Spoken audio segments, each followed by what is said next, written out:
Why am I looking at you? You're a picture in... ¡Hola! ¿Cómo están? Bienvenidos una vez más a este canal que ha sido secuestrado por mí, que es La Vida en Rosa Vlogs.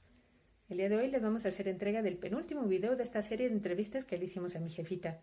Esperamos lo hayan disfrutado, hayan reído, hayan llorado, hayan hecho corajes, pero sobre todo que hayan conocido un poquito más de cómo es mi mamá.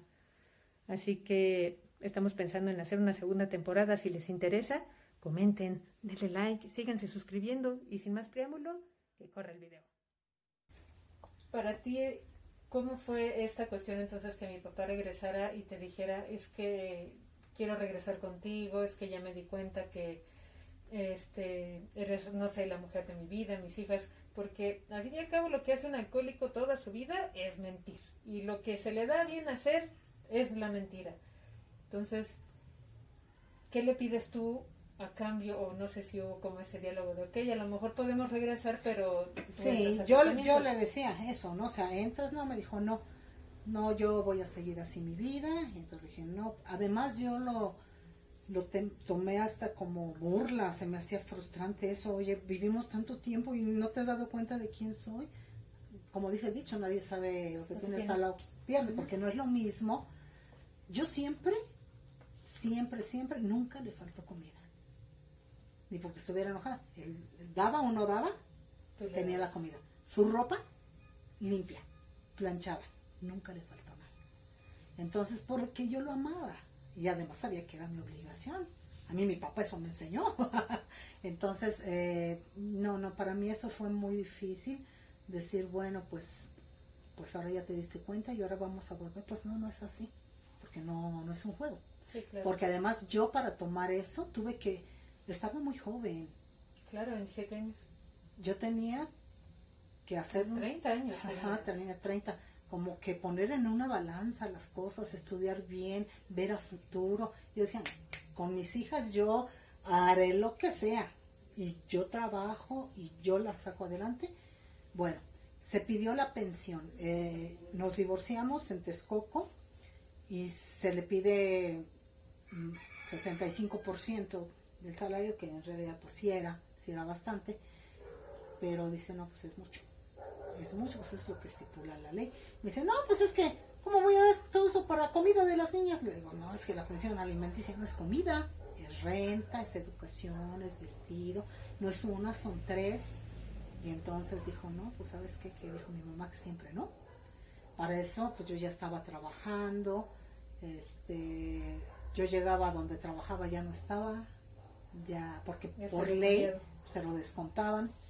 Entonces era yo ir a Texcoco por el expediente, traerlo a los juzgados, de los juzgados pásate acá. Pues ya llegaba el otro trabajo, ya no estaba, oye, no. Entonces yo hablé con él y dije, mira, pues más que una obligación legal, tienes la obligación moral con tus hijas. Si no la asumes, la asumo yo. Ajá. Entonces, no me des nada. Porque todavía cuando le daba, vino y me pidió que revocara un tiempo eso, porque él necesitaba dinero y está en la mensa. Un tiempo no cobré y después me dijo, no, pues no. Le digo, oye, es que ¿cómo es que prefieres tú estar perdiendo los trabajos, antigüedad y todo por no pagar una pensión? Pues no, olvídalo. Ahí lo vamos a dejar y pues no me des. Sin embargo, nunca le quité el derecho con ustedes, porque como te digo, es tu papá y eso es harina de otro costal. Entonces, había una cláusula en el acta de matrimonio que decía que las podía ver todo el tiempo que quisiera, siempre y cuando fuera en una hora y estado conveniente, lo cual se me pasó por el arco del triunfo. Entonces, pues ya llegaba tomado con las niñas a deshoras y no, o sea, fue muy difícil para mí esa situación, porque decía, pues a fin de cuentas tienen que ver a su papá, ¿no? Y yo no puedo negarles eso.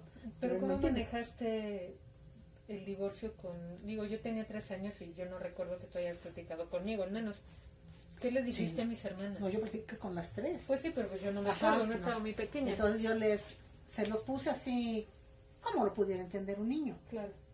Que yo quería mucho a su papá, que nos habíamos casado muy ilusionados, pero pues que estábamos peleando mucho como los perros y los gatos. Entonces les dije, ¿a ustedes les gusta cuando se pelean los perros y los gatos? No, nos da miedo. pues es lo que está pasando con tu papá y conmigo, entonces para que no estemos en esa situación, pues él ya no va a vivir con nosotros, pero lo vamos a seguir amando y nos va a seguir viendo, no va a haber ningún problema. ¿Lo entendieron? Sí. ¿Nunca te cuestionaron? No, Luisa ya más grande me dijo, la mejor decisión que pudiste haber tomado, mamá, te felicito, fue lo mejor que pudiste haber hecho.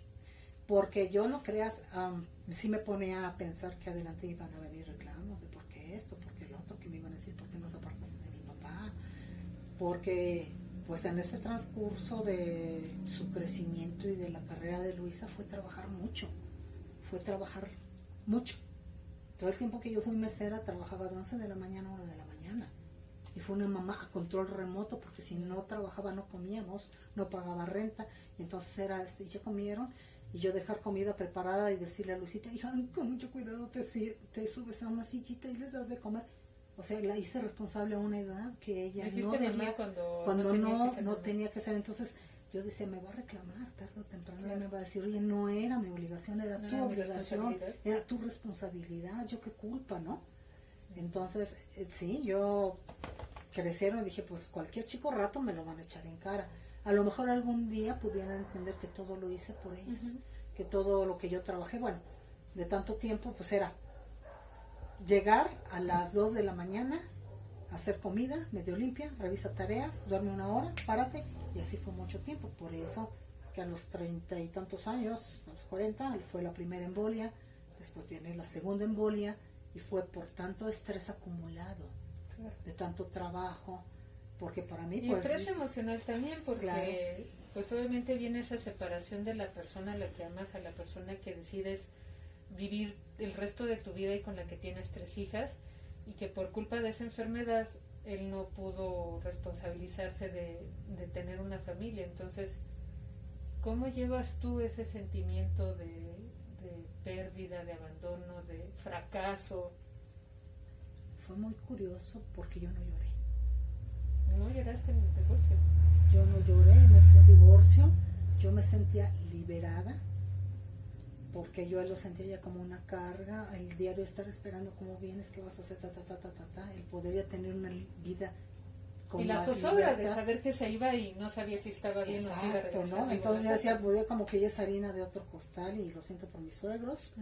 Entonces, porque pues ahí también, sí, y eso es lo único que yo siempre le reclamé a tu abuelita, de que siempre le permitió eso, ya un casado, pues llegábamos a su casa y lo primero era una botella, o vete por... Entonces yo le decía, no, es que lo va a hacer un desobligado y le va a perjudicar la vida, y él va a llegar a ser un reverendo anciano igual. Entonces, no, señora, no es así. Y yo se lo digo, pues yo ya me voy a divorciar de él, ¿no? Pero no le está ayudando en nada, eso no le ayuda en nada. Entonces, yo me enfocaba mucho en ustedes. Yo decía, mi tesoro lo voy a cuidar, yo voy a trabajar para ellas, a mí no me importa si trabajo día y noche y madrugada, y nada les va a faltar. Les faltó la presencia de la madre, desgraciadamente, porque no había otra salida. Es que en un divorcio no nada más se va el padre. En tu caso, el divorcio nos dejó sin mamá y sin papá, desgraciadamente. Qué duro. Entonces, digo, para nosotras, como cada una de las 3 teníamos edades diferentes, pues cada quien lo vive y lo absorbe y lo afecta de una manera diferente. Pero en tu caso, trataste obviamente, como cualquier madre, de hacer lo mejor para las 3. Tu primer trabajo fue la óptica.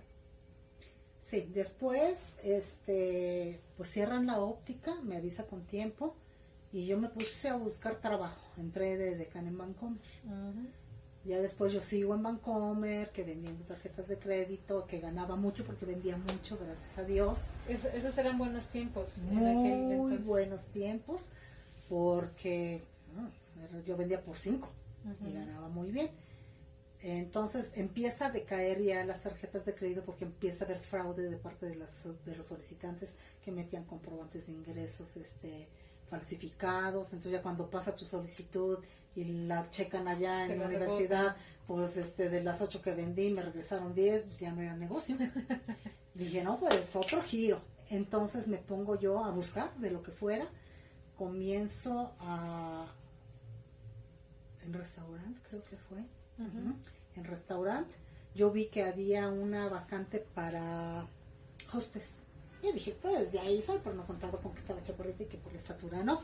Me dicen ahí, ¿sabe que lo único que tenemos es de mesera? No sé si le interesa. Viene. Yo lo que dije toda mi vida es que jamás iba a ser mesera. Que porque se me iban a atar los platos, porque se me iba a olvidar lo que... Y pues a entrarle.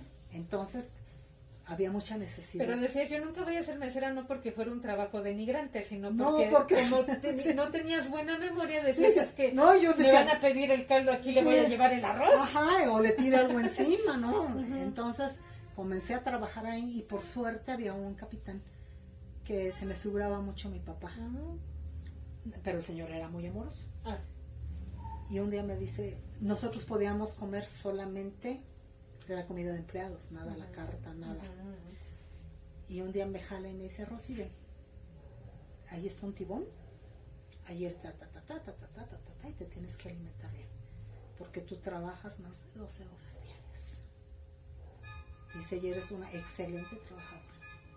No, pues gracias a Dios por él, ¿no? Y él me enseñó muchas cosas. Él me decía, te tienes que venir, desde las 10 ya tienes que estar acá porque tienes que comenzar a charolear. Y yo, charolear, pues que fue policía o qué, o sea.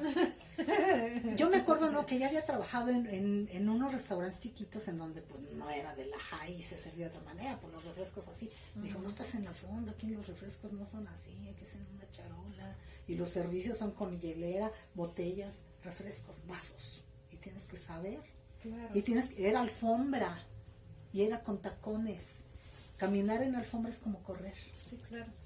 Llegaba un momento... Pero qué tal las piernotas. No, pues esas siempre las había tenido, gracias a Dios. Pero llegaba un momento de tantos servicios que yo no aguantaba la columna. Y ya le decía yo al barman, ¿sabes qué? Aguántame eso porque ya no puedo ni caminar. Ya no puedo.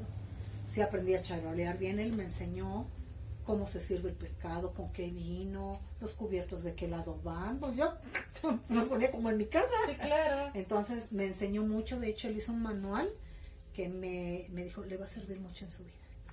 Me quería mucho. De ahí, pues llegó un sobrino de él de Estados Unidos que era barman y como se drogaba.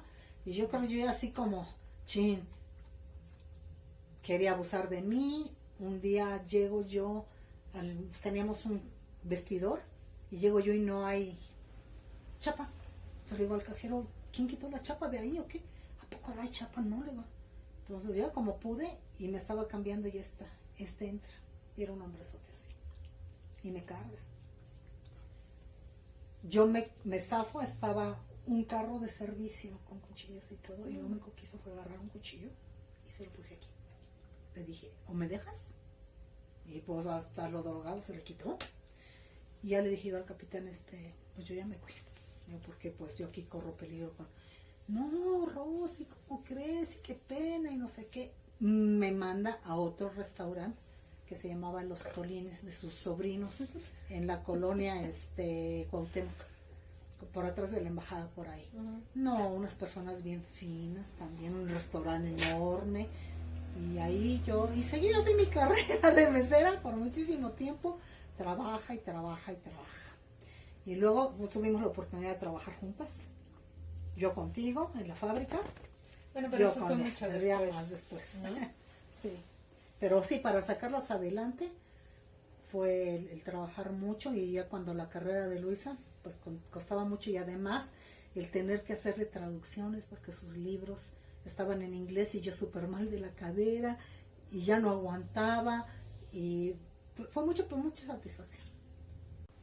Entonces quiero que hagamos como un breve repaso de todo lo que tuviste que trabajar por nosotras, porque creo que es muestra de que lo que una madre es capaz de hacer por sus hijos. Trabajaste en la óptica. Hasta de puerta en puerta. Trabajaste primero en la óptica, después en las tarjetas de crédito. Fuiste mesera. Vendedora de libros de casa en casa. Después Pues andaba en el conjunto musical. andas en el conjunto musical y bueno, te vuelves a casar. Y quiero retomar aquí porque viene algo para mí importante, porque te reencuentras con tu papá después de que te había desheredado y que ya no era su hija, ¿cómo fue esta cuestión de que tú tienes que hacerte cargo de tu papá? Pasa una cosa muy chistosa. Mi papá estuvo un tiempo muy, muy malo, era diabético, hipertenso, y me avisan que estaba en un coma diabético, algo así. Y pues con la pena yo fui a verlo. Todavía él tenía gente ahí porque él regalaba dinero para que la gente estuviera con él. Y yo, cuando él me vio, No se lo esperaba. no, le dije, mira, pues vengo a verte porque eres mi papá. Yo no soy tu hija, pero vas a ser toda la vida mi papá. Ahorita tienes gente que todavía está contigo, pero la vida puede cambiar. Te puedes quedar sin casa, sin negocio, porque vendía chapa de oro, tenía su negocio, enfermo, yo no sé, pero no se te olvide, si eso llega a pasar, yo te voy a ver hasta el bien que te mueras. Es mi promesa. Me fui. Y pues como profeta. Después me avisan que estaba hacinado en una casa, que si lo conocía, si es mi papá, voy a la colonia Pro Hogar y lo tienen como indigente. Mi papá siempre fue muy limpio, fue muy elegante. Las camisas eran Arrow, almidonadas, mancuernillas finas. Le hacían los sastres porque además era muy chiquito. No había de... Traía sus telas especiales. Y cuando llego yo a esa casa, me abre, lo veo todo sucio, descuidado, sus barbas llenas de comida, como un indigente. Y lo único que hizo fue verme y me dijo, hija, y yo lo abracé y le dije, vengo por ti. Sale la señora que lo tenía ahí y me dijo, tal parece que no tiene hijos, qué bueno que se aparece. Fue una persona a la que él le dio toda esa casa en donde lo tenían hacinado. Cuando él tenía dinero, él les hizo esa casa y me lo tenían arrumbado. Entonces yo le dije, señora, yo no sabía, pero yo me lo llevo. Entro al cuartito, era un cuartito así, tenía un catre y todas sus cajas ahí. Sí, me acuerdo. Y pues ya, nos venimos y pues fue a batallar con él porque él no se cuidó. No se cuidó la diabetes, yo no sé cuánto tiempo anduvo fuera, que yo no me imaginé que ya se había dejado de compilar, de que andaba de un lado para otro, de donde O sea, vivía. sí, la relación con ustedes sí se cortó de tajo. Sí, yo no sabía nada de él.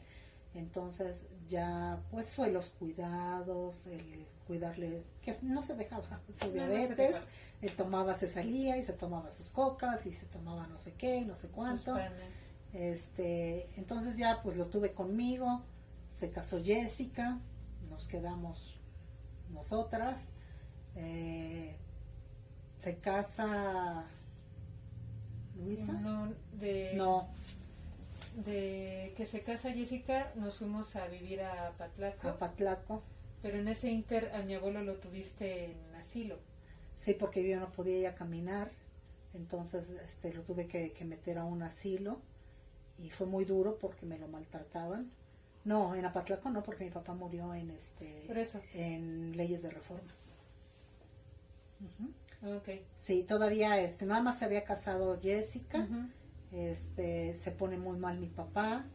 Yo le doy el cuarto tuyo que tenía baño y arriba, pues tenerlo lo mejor que se podía, porque en un tiempo sí estábamos todos medio amontonados y abajo de las escaleras, así como un cuartito, y se me hacía inhumano tenerlo así. Entonces tú accediste, se le dio además que Jessica ya no estaba, entonces él tenía que estar allá, pero pues él se caía de la cama y teníamos que correr y tú tenías que levantarlo, y fue realmente muy difícil porque yo no tenía apoyo excepto tuyo físicamente, pero económico de nadie. Pues los hermanos, nadie. En ese tiempo ya tus hermanos estaban viviendo en Estados Unidos.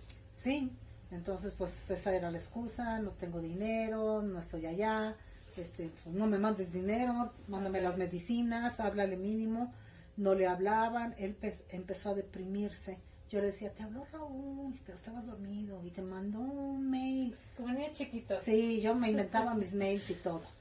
Pero él cada día iba decayendo porque se le habían operado las cataratas, ya no funcionó, se quedó ciego. Después, pues ya casi no podía caminar, estaba en cama. Yo que estaba sin caminar abajo, estuve atendiéndonos a los dos, y me dice, mamá, mi abuelito quiere hablar contigo, que se siente muy mal. Pues como pude subí, y que le dolía atrás, y yo decía, ha de ser de tanto que está acostado, de tener llagas, lo volteo y nada. Mando a traer el doctor y me dice, los riñones, le vamos a poner esta inyección. Si no, en 3 días no reacciona, le corre. No, yo no me esperé. Yo cuando lo saqué del asilo le reprometí que en la vida lo volvía yo a meter ahí. Le dije, aunque yo no camine, yo jamás, es mi promesa, no te vuelvo a meter ahí. Entonces ya cuando nos lo llevábamos al hospital, pues en la silla de ruedas lo subió el Ángel, el que era novio de María Luisa, Yeudiel, el esposo de Jessica, y él se agarraba del baranda y él decía que no se quería ir, que no se quería ir. Llego al seguro, no me lo atienden, me peleo, lo atienden, y yo todo ese tiempo ahí, pues yo así recargada, no podía con la cadera, ya estaba con la presión altísima, ya me lo iban a dar de alta. Y me dice el doctor, venga señora, le quiero explicar algo. Yo me acuerdo que a él tenía un olor muy feo. Yo me acuerdo que le salían cosas negras. Sí, café y negro. Pero el cuarto olía feo, yo le echaba pino y lo lavaba y todo. Sí. Y a él de aquí de la nariz le salía eso café bien feo. Entonces sale el doctor y me dice, mire, esto es lo que le salió al señor. Todo café, todo lo que le salía acá. ¿Qué era? Y él, pues de la infección de los riñones que él tenía. Entonces dije, ay, pobre mi papá. Dice, al señor se va a tener que dializar de aquí hasta que se muera. Y le vamos a dar un curso para que usted sepa cómo se maneja. La diálisis debe tener un cuarto de tal medida, no sé qué, no sé cuánto. Y le digo, a propósito, mi papá, aunque haga calor, aunque sea, él siempre está frío. Entonces ya lo meten, tenía el azúcar baja, y de ahí, ya cuando yo me acuerdo que ya no aguantaba, yo ya sentía que me daba la otra embolia, te llamo y te digo, estate aquí tantito en lo que yo duermo un poco, porque yo ya no aguanto. Y en ese, pues tú sabrás más que yo qué fue lo que pasó. Sí. Yo me acuerdo que nada más sentía que me movía, tenía su aparato acá y me movía, y él me agarraba así. Yo ya tenía morada mi mano, le decía, aquí estoy, no me voy. Y a mí me pudo mucho el que se te haya muerto a ti, porque ya no pude yo estar como le había prometido hasta su último momento, pero fue algo que tenía que pasar así. Algo que tenía que pasar, y a mí yo me acuerdo que me volvía loca. Entre sueños oía yo que contestaron el teléfono, que era María Luisa, porque María Luisa fue quien contestó. María Luisa, contestó que tú ya estabas pidiendo que el acta, que no sé qué, algo así. Entonces oigo que no, dije, ya se murió. ¿Qué pasó? No, todo está bien. No, yo me volvía loca literal cuando mi papá falleció. Y bueno, siquiera yo estaba meditando ahora que estamos en esta pandemia, tuve esa oportunidad de poder velarlo, que fue muy triste cuando él murió, porque pues yo no tenía dinero, él había comprado un pedazo ahí en... Eso sí, se lo tenemos que agradecer, que hasta cierto punto previó ese... Sí, pero la otra parte no. Bueno, es que nunca es así. O sea, tú compras un producto y al final te ensartan. Pero yo no lo podía enterrar, no lo podía velar, no podía hacer nada porque no había la beneficiaria, que era Pilar, estaba en Tampico, de que llega, es el segundo beneficiario, Raúl está en Chicago, de que llega, y mientras hay que comprar la caja, yo pidiendo dinero, y fue contada la gente que estuvo en su velorio. De tanta gente que de tantísima gente, y yo nada más me acuerdo que me puse en su ataúd y le dije, papá, qué triste que nadie de la gente que ayudaste y que se decía que era está aquí, excepto uno que era amigo de Javier, Toño, que acaba de fallecer hace poco, y me llamó, me dijo, ven chaparra, te quiero decir algo, ¿sabes cuánto te quiero? Porque tienes un corazón más grande que tú.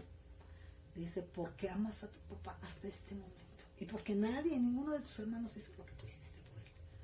Y yo, pues, en ese sentido, pues me quedé tranquila, porque hice hasta lo que más pude, porque yo me acuerdo que María Luisa me llamó un día y me dijo, mamá, quiero hablar contigo, ya no hagas nada, ya no te estés desgastando, mi abuelito ya no quiere vivir, se está dejando morir, entonces por más que haga, y ya cuando me dijo eso, no, dije, pues sí, ¿y cómo fue? Y yo me acuerdo que todavía en diciembre, pues comió bien, yo dije, ya se va a morir, Y pues su mole, más mole, y órale, y los bigotes llenos de mole, y quiero más, no sé qué, y tu Coca-Cola y todo. Y a fin de cuentas, pues que se vaya contento. Con calidad mi papá, de vida. ¿no? Pero sí, lo cuidamos hasta donde, tú lo sabes, hasta donde más pudimos. Ya más no se pudo hacer y bueno, pues es la ley, ¿no? Nos tenemos que ir tarde o temprano, pero todo nos deja una enseñanza, ¿no? Pero qué difícil, a pesar de cómo fue tu vida con él, que no fue un padre amoroso, que te trató de una manera no respetuosa, que te decía o te ninguneaba, que hasta cuando te casaste te desheredó, y no por las cosas materiales, sino por lo que implica el decirte tú no eres mi hija. Qué difícil, pero qué padre al mismo tiempo el que hayas podido hacer las paces con él. Sí, porque hubo una situación muy difícil que yo estaba pasando, me parece, no sé, depresión o algo, y un amigo de Benito, el esposo de Angélica, me trató y me dijo, ¿sabes qué? Tú tienes que enfrentar a tu papá y tienes que decirle todo lo que sientes, porque si no, no vas a avanzar. Y yo agarré y como va, que voy. Me acuerdo que él era muy aficionado de los discos y tenía su colección y estaba agachado ahí con sus discos cuando me paro atrás de él y pues no se le esperaba. Le dije, hola, ya vine. Y se quedó así. Le digo, te voy a pedir un favor. Siéntate ahí y ahora yo me voy a sentar en tu trono. Y ahora yo no te voy a oír, me vas a oír tú a mí.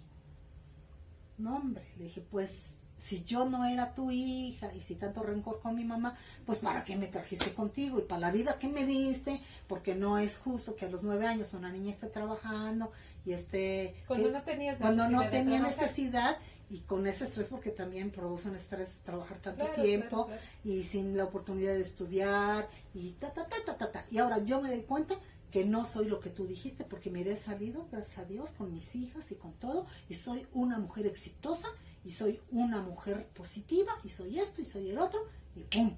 Que me salgo. Y ya después que me arrepiento, dije, ay, creo que no era la manera. Y después de un tiempo ya regresé a decirle, discúlpame, no era la manera, pero era algo que tú tenías que saber. Y ahí quedó.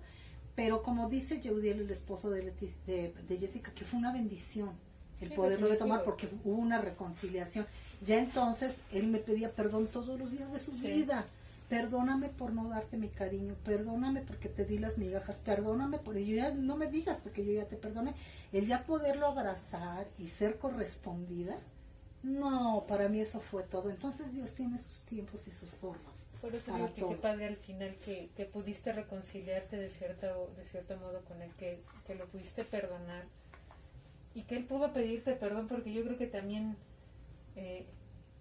consciente e inconscientemente eso necesitabas también Sí, lo de necesitaba. saber que un señor tan chaparrito y tan duro, que fue bien duro toda tu vida, y al final de sus días verlo, pues no acabado, pero pues ya enfermo. No, sí, además a él le pegó mucho el quedarse sin nada, porque Claro. dejó de ser el señor Montes, que todo el Claro. mundo reconocía, y el señor Montes ya no era. Entonces yo decía, ubícate en tu realidad, ya no eres la persona que eras exitosa con dinero y todo, ya no lo eres. Ahora es una persona que está en esta situación, pues nos guste o no. Ujú. Entonces como que yo trataba de ubicarlo siempre, y pues para él sí fue muy difícil, es muy difícil el dejar de ser, el no tener una identidad hasta cierto punto de decir, pertenezco acá, Claro, ya no tengo, ya no soy.